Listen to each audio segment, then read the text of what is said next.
is a truly remarkable occasion, linking so many people together. We're now up to 99 people, which is wonderful. Is Mohammed there? Yes, I am here. Do you hear me? When would you like us to start, Mohammed? Professor Wright, are everything ready? Can you start? Is that is everything okay? We can start. Yes. Okay.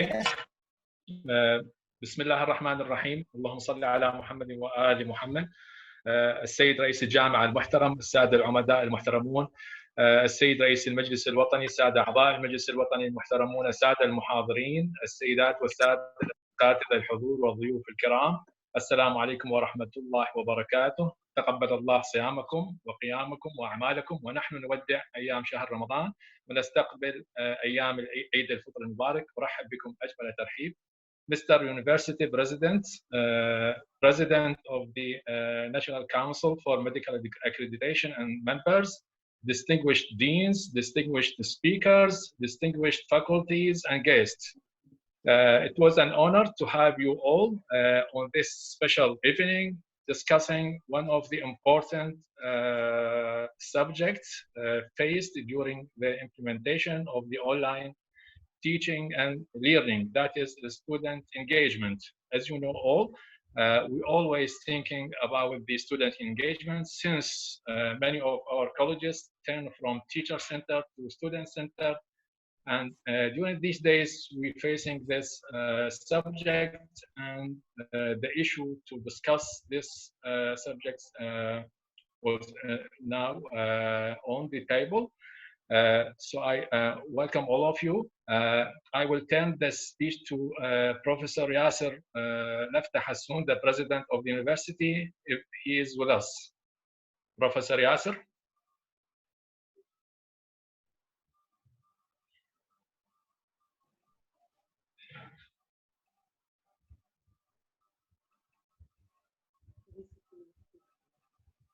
So maybe there's a problem.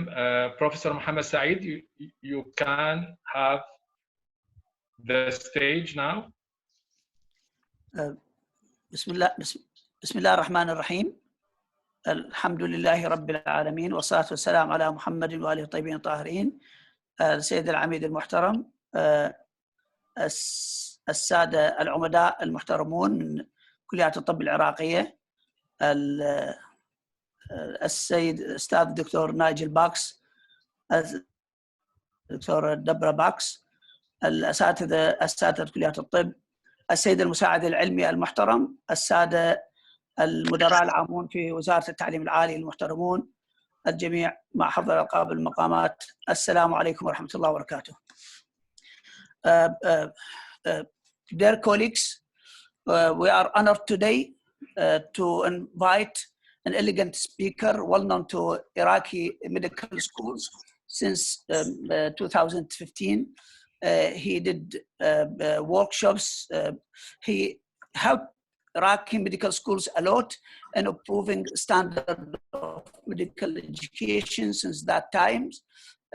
He did a lot of workshops in Erbil, and he did a gateway course in Baghdad to help certify many of academic staff in medical schools across Iraq in medical educations. And that has happened, gateway course and workshops in Erbil happened by the help of British Council and Baghdad medical schools. Professor Nigel's, his academic and researchers working in University of Sheffield medical schools, and he's starting his publications since 1978, starting with working on pharmacologies and drugs acting on the cardiovascular systems. Then he concentrates more on the GI system, especially on the neuroendocrine tumors, more specifically on carcinoid tumors, carcinoid syndromes. And between that, he worked a lot, and he did a lot of studies and research in medical educations. He did studies on OSCE, on how to put the mindset as study skills for undergraduate students. He also, he did a lot of study in medical educations, and he started his research in medical education since 1997. And I found that he has 2 to 5 research articles published every year since 1978. And that what I found at ResearchGate.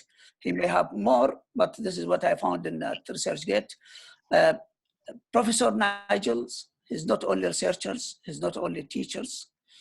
He is a man that loves people, a man who was with his Professor Nigel Bax has made a lot of efforts to improve the standard of medical education, and he was a consultant to the National Council of Medical School, and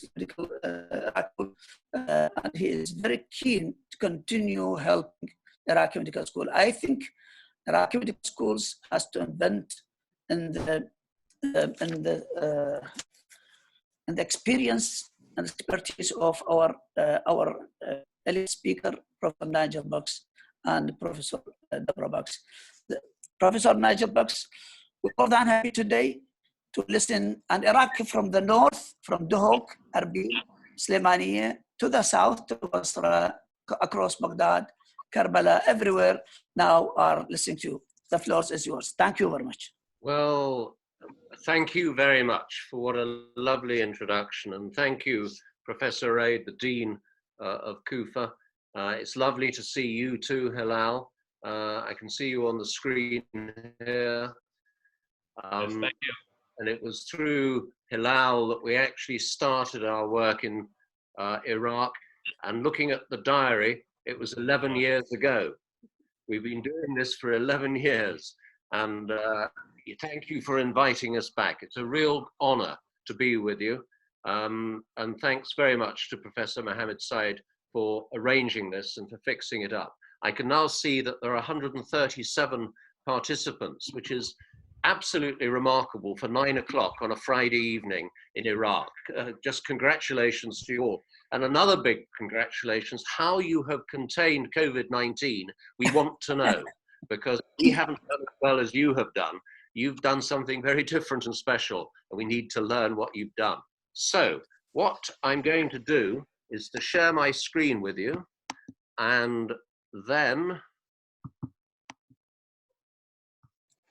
I shall go into something.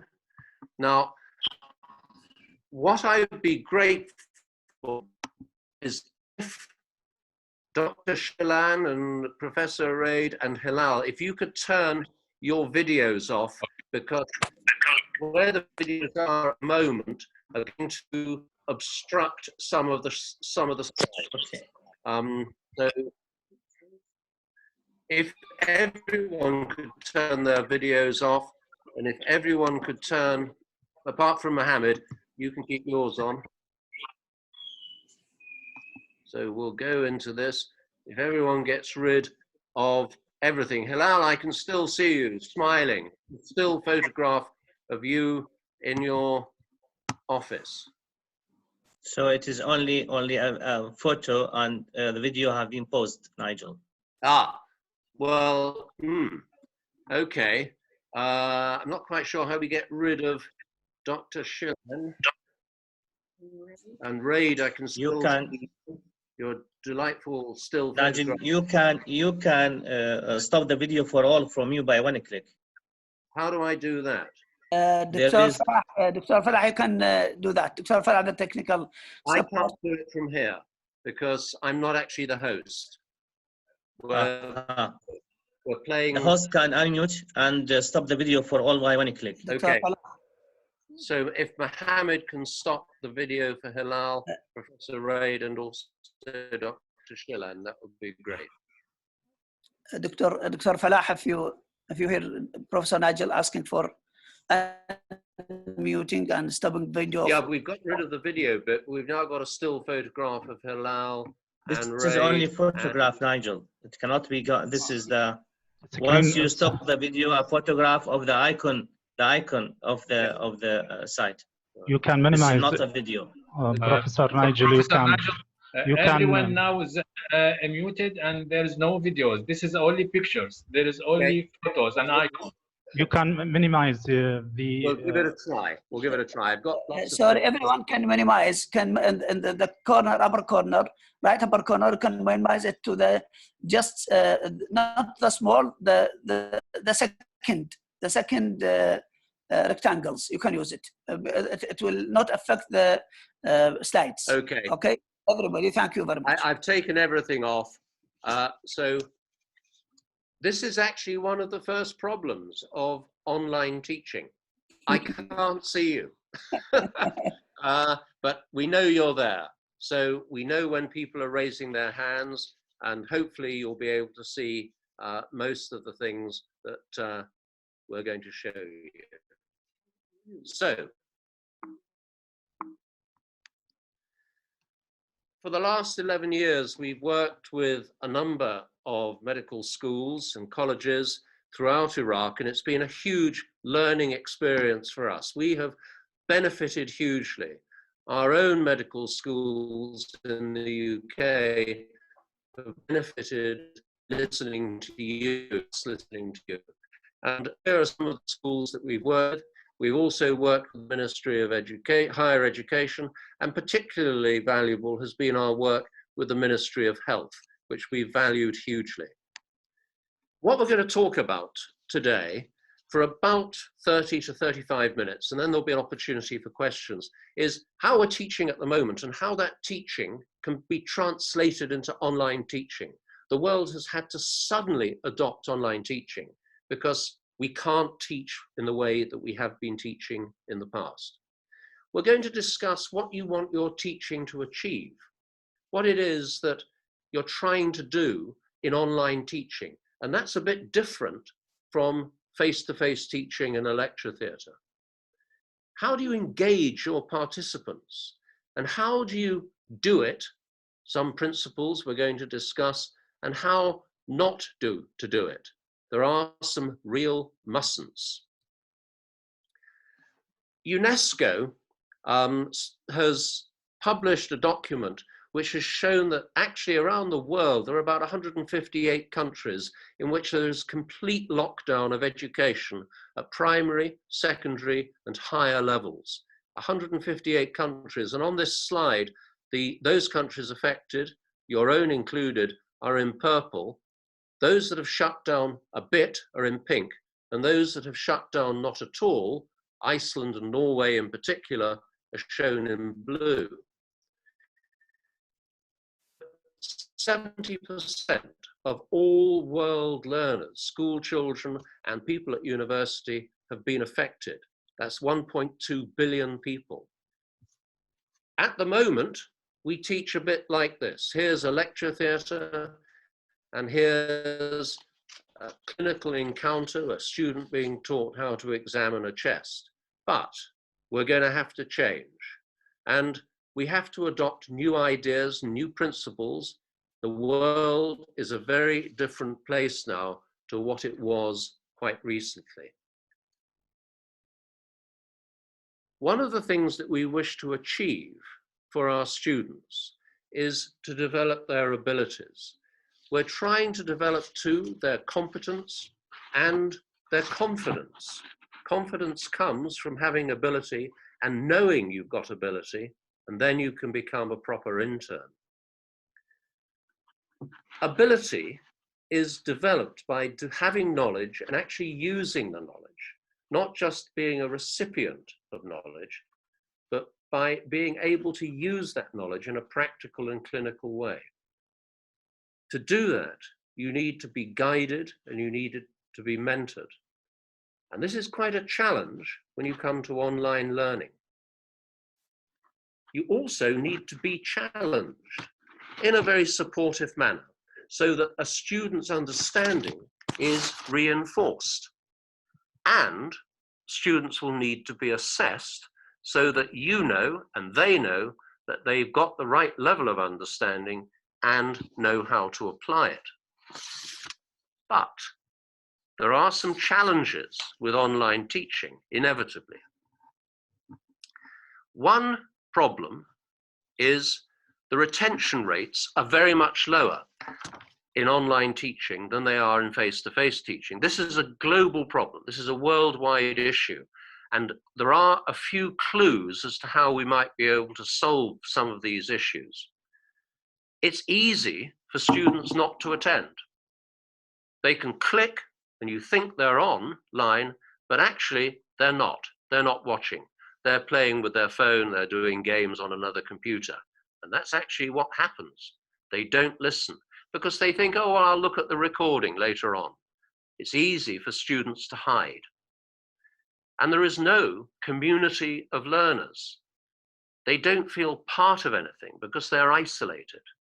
So therefore, our engagement with participants on online learning has to be very different. And here's another problem.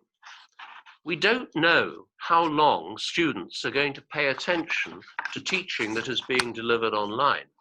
Here are some data from a few years ago from an American study of chemistry students. And they looked at how long their students would pay attention in chemistry lectures. There were 3 lectures, chemistry 1, chemistry 2, chemistry 3. And all the students had electronic clickers, which they pressed where they were not paying attention. And the higher the peaks in this graph, the greater number of students who were not paying attention. And these results show the rapid and frequent changes in the degree of attention. And they also show that one lecturer, that's the red one at the bottom, was doing a bit better than the other 2. Now, overall, attention in a lecture, and this is true, we think, for online teaching as well, looks something like this. It goes up and down and up and down and up and down. There's high attention initially, but then the attention starts to go. And it goes up again, and it goes down. But overall, there's a steady fall. So, how are you going to deliver lectures now online? There seems to be a window of about 30 to 40 minutes during which attention is particularly good. Some of you may be familiar with the TED lectures, and the TED lectures are limited absolutely to 18 minutes. The people who organize the TED lectures don't think that attention can last more than 18 minutes. I think it can last a bit longer. Maybe online we should be looking at 30 to 40 minutes. We know that some lectures last for well over an hour. Tonight, I'm going to talk for about 35 minutes, so I'm trying to stick by the rules that we've created. How do you actually keep attention during a lecture? Well, it may be that you can use different components within your lecture. So question and answer, quizzes, discussions, breakout classrooms, group work, and the like. And all of these will engage the students much more than just simply listening to a tutor speak. Would student engagement be greater if they knew something about the subject before they went to the lecture? Well, the answer is, of course it would be. Learning and understanding new material is extremely difficult and exhausting. And it's even more difficult and exhausting when you're a student in isolation learning online. So how does one go from this, where the teacher is delivering stuff to the students, to this? Because what you're trying to do is to create a community of learners. You're trying to create engagement, participation, dialogue, and rather than just deliver teaching, you're trying to support learning. And there are some things that you can do in online teaching that actually support learning far more than delivering a lecture in a lecture theatre. Teachers, that is you, are extremely important. You are role models to your students. What you do will be copied by your students. Your behaviors will become those of your students. The way you teach will have a profound effect on how well a student learns and understands. You set the style for their learning. And online teaching needs you to be more available than ever to your students. Perhaps you might designate special times in the week when you can be contacted live online by your students.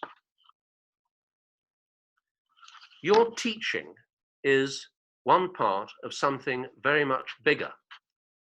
There will be many others teaching in the same semester, and there'll be many, many others teaching in other semesters during the course. You are a community of teachers, but are you? When you teach online, do you know what everyone else is doing? Are you supporting each other? Are you integrating what you teach with what other people teach, not just within your semester, but within the whole of the curriculum? Because students find that extremely helpful in online learning. They find it helpful, but particularly online, they need the support of that structure. In a lecture, you have real-time interaction with your students. But online teaching, the interaction is actually quite difficult, or maybe there are ways that actually you can help.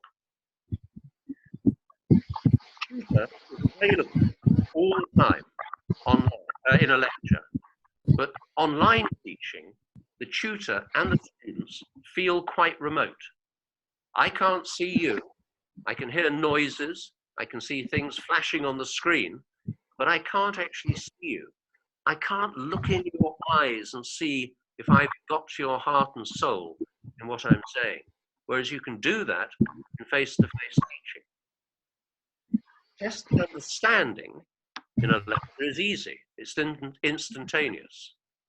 But testing understanding in online teaching is often asynchronous. It doesn't occur at the same time and can be more difficult.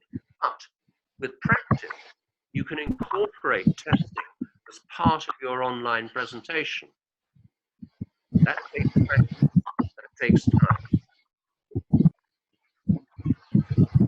So, how does one make online teaching and learning effective?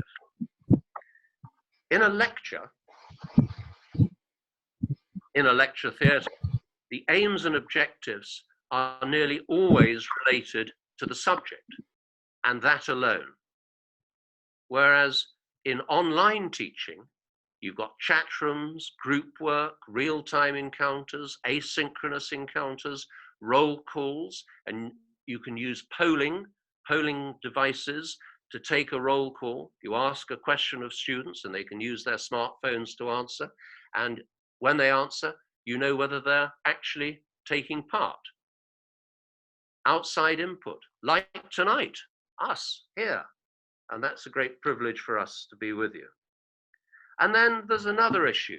When you've modified your aims and objectives, because they're not the same when you're teaching online, and when you've modified your teaching for online delivery, you've now got to develop the skill of teaching and engaging with students online.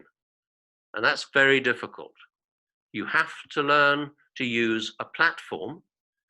And here are the control panel buttons on Zoom. It's not an easy task for anyone. As you saw, those of you who listened and saw us trying to get this organized at the beginning so that we could talk to you. So, effective online teaching. If there's one key message from this evening, it must be this: asking the question, what are you seeking to achieve with your teaching? And it's more than just delivering facts. How does your teaching interact with the teaching of everybody else? Are you trying to achieve knowledge transfer, understanding, application, personal work, group work? What outputs are you looking for? a whole variety of things which you wouldn't necessarily consider in a lecture theatre. Students must understand how your teaching fits into other aspects of the curriculum. They want a master plan. They find it much easier. And also, I would ask, how does your teaching link to the aims and objectives of your college? So, some principles. The teachers are absolutely key. You are key. If you inspire your students, you're going to develop students who will inspire and lead others. Don't try to teach everything. Avoid information and cognitive overload. Knowing everything is not required to become an excellent intern. You don't have to know everything. Show students the relevance of what you're teaching to show them that it's important that they understand it so that they can become doctors. Here's some more principles.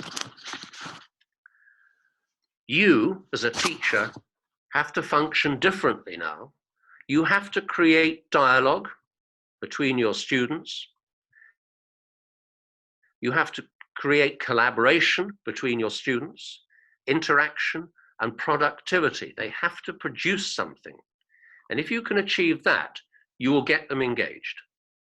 And this is not the same as just simply delivering teaching. It's a totally different approach. And this approach is going to be one that exists for many, many years to come, if not now forever, because COVID-19 has caused us to think very hard about what it is we're trying to achieve with teaching. Some more principles. You as the teacher must arrive early at the session. Check the equipment. This is obvious, isn't it? Check the presentation. Does it work? Welcome and engage the students. Can they hear you? Can they see you? Establish rules. One rule that I would say is switch off your mobile phones. But most students, we think, in Iraq actually use their smartphones for their online learning. That's a disaster. The screen's too small, and actually they need to be sitting down in front of a computer properly studying. This is going to be a difficult one, the next one. Use the same language when you speak as you are showing in the slides. It is extremely difficult to listen to a lecturer speaking in one language who shows slides written in another language. It is simply impossible to read, listen, make notes, and think all at the same time in such a situation. Make sure you get feedback from the students on how things are working and make your presentation available. Now, let's look at a few slides. These are slides that Deborah and I have found from Kufa presentations, and we're very grateful to have access to them. This slide is from a lecture, and learning outcome number 1 at the top. And essentially what it says is that red blood cells need NADPH in order to maintain glutathione levels so that red blood cells are able to get rid of free radicals. Important point. But one way that the text in slides may be made more memorable is by providing things on which the information may be hung. These coat hangers help students relate the information to other factors, and this is often best done by using pictures. Favism, or I think as you say, Favism, is common in Iraq. And here's a picture of a broad bean plant. And the pollen of this plant and its beans can cause a hemolytic anemia in people who've got a G6PD deficiency. Another picture could be added to this slide, which shows red blood cells with denatured hemoglobin, Heinz bodies. And an approach such as this will provide a learner with those mental hooks on which to hang knowledge, and it helps develop what are known as schema up in the brain, that's in the hard drive of the brain, that you need for long-term memory. Now, the presentation about NADPH, G6PD deficiency could then lead to group work, clinical problem solving, anemia in a neonate, jaundice in a neonate, someone with dark urine. What are the drug causes of hemolysis? What are the public health issues? I mean, it's an X-linked recessive problem, and that has issues with consanguinity. And then when everyone's done the work, different groups do different work, you bring it all together to feed back to the ear. So the students are helping to create knowledge. They're co-creating knowledge with you. The presentation could also include a link to a paper such as this. This comes from Baghdad. It's very relevant, and it will enhance understanding. And getting students to read and evaluate medical and scientific papers is essential. It can be done online, so why not link such activity to online journal clubs? This figure is from the paper. The detail isn't as important as the pattern of distribution of G6PD deficiency across the region and the Mediterranean. That pattern will help students develop long-term memory and thus deep learning. Here's another slide. It's all about fatty acid oxidation. And there's a link at the very bottom of the slide in purple and red to clinical medicine. Apparently, patients with defective mitochondrial fatty acid transport have a poor exercise tolerance. But there's a big question here.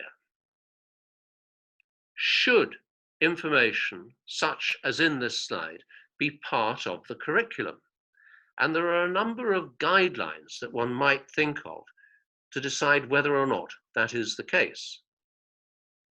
The principles are, is this a common condition in Iraq? If it is, then include it. But if it isn't, and the incidence, certainly in the UK, is about 1 in a quarter of a million per year, I don't think either of us have ever seen a case of abnormal fatty acid oxidation. Is it an important condition for an intern not to miss? Is it disaster if they miss it? And if that is the case, clearly it needs to be included. And does it illustrate some key scientific or medical principle? And that would be another reason for including it. But probably, we suspect, none of these criteria are actually met in this case. So the question to ask is, does one want students who are already isolated, feeling a little bit frightened because they're a long way away from you? Do you want them to spend time looking into something and learning about something which they'll never really be able to understand because they'll never see a case? If that is untrue, and if it is a really important problem, then you might include a paper like this in your teaching. And you could then integrate pediatrics, because most patients with this problem, I believe, are neonatal, often cardiac problems. There are genetic issues, but there are very important public health neonatal screening issues. So all of that can be introduced. That can make the clinical relevance very high. And this is the sort of linkage that a student learning online desperately needs. Through small group work, problem solving, formative assessments, journal clubs, chat rooms, and polling, you are developing dialogue between the students and between the students and you, interaction between everyone, new thoughts coming out, collaboration and productivity. And that would be wonderful. This takes time, takes effort. It isn't easy. There's no quick fix on this. And the third and last slide we wanted to show you from Kufa is this slide about DNA. And the question here is, if this was presented online as part of a presentation, is this not just delivering a textbook online?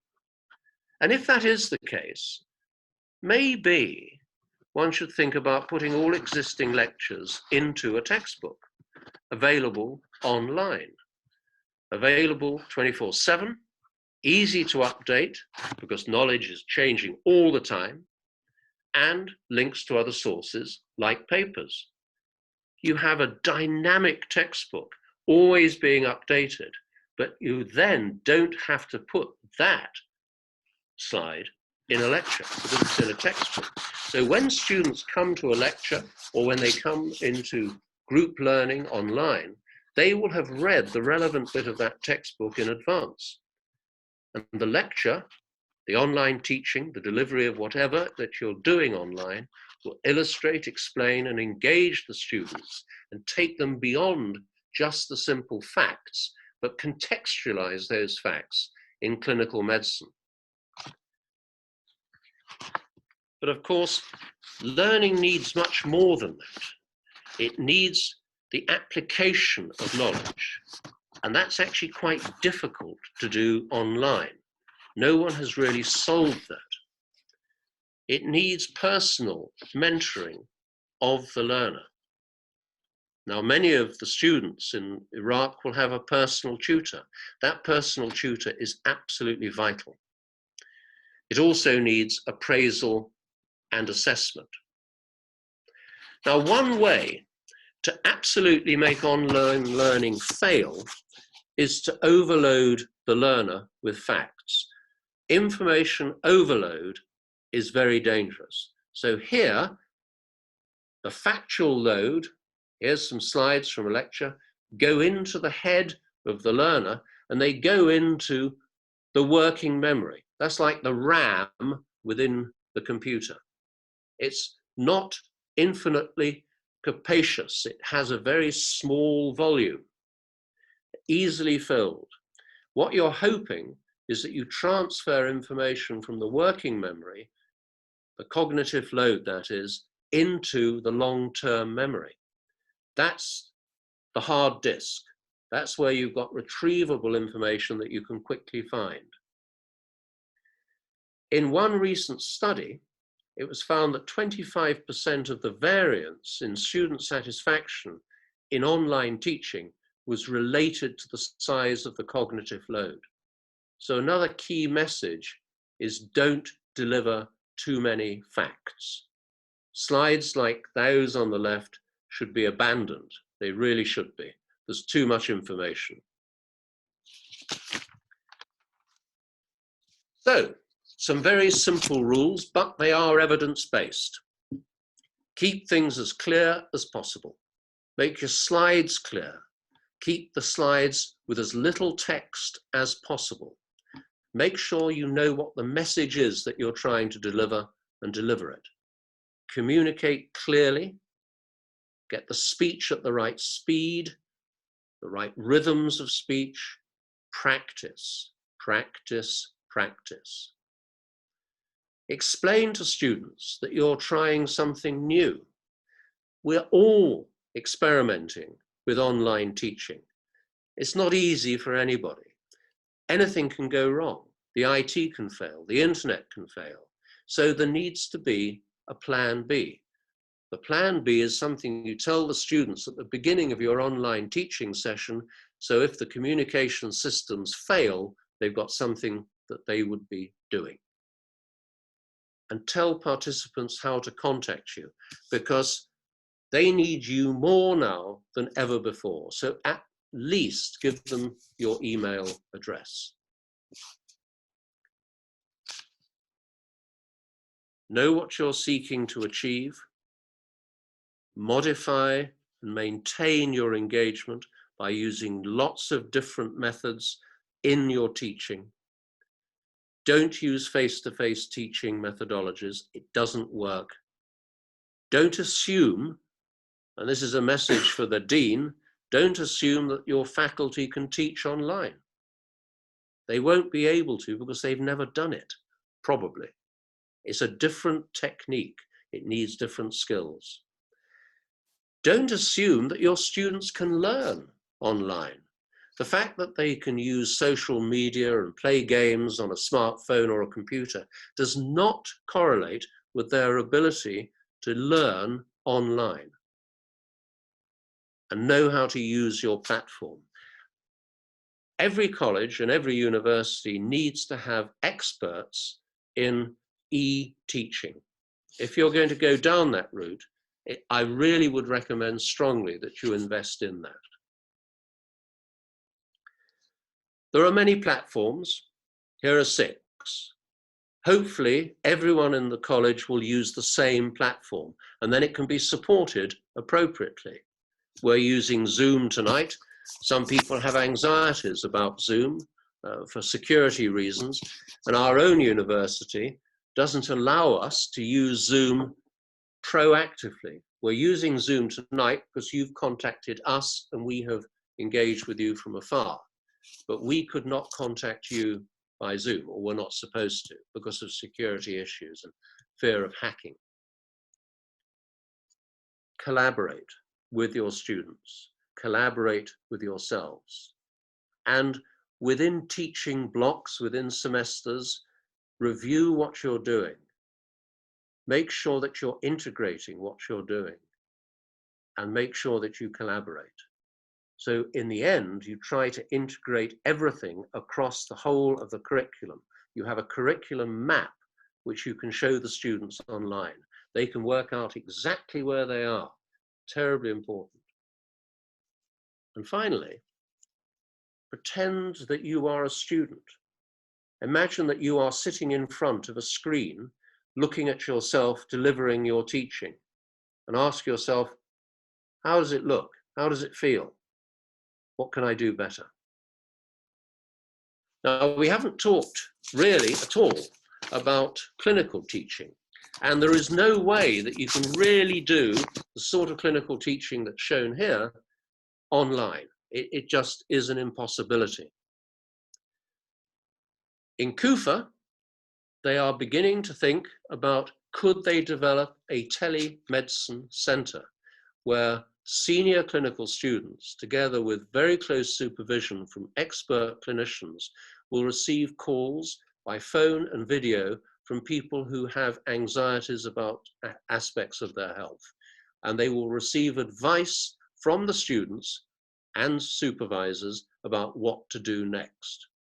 My goodness, the students would learn so much. It would also be a potential way to get people to go to an emergency department quickly, to get people not to go to emergency departments when actually all they need is some paracetamol or something like it.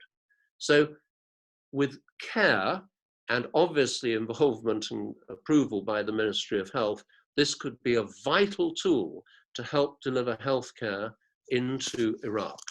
And my goodness, as your population explodes from 40 million to between 80 and 100 million in the next 30 years or so, you're going to need every bit of help to support healthcare that you can get.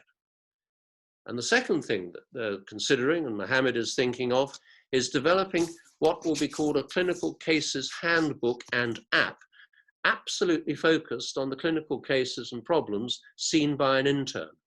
And this would be a book, an app, an online resource that again would be updated all the time and would be written by the students of the college together with their tutors.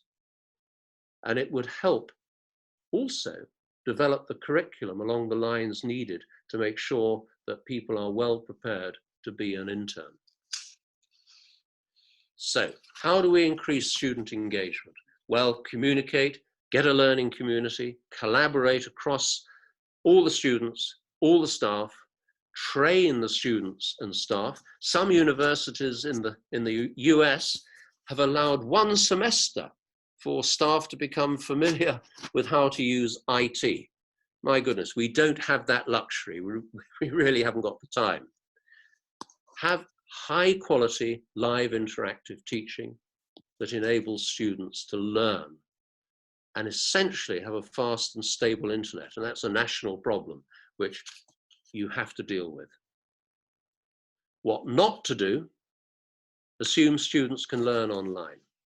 assume faculty can teach online, use the same approach as in a lecture theatre, use text-heavy, lengthy presentations. And finally, because some people think this might help, don't award a mark for attendance. There has been talk in some colleges of developing a mark for students depending on whether they engage with online learning. We would advise against that. Why?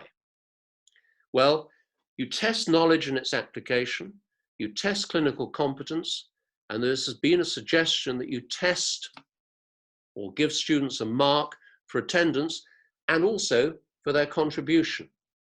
But testing knowledge and clinical competence is objective, whereas testing or marking attendance and contribution is subjective.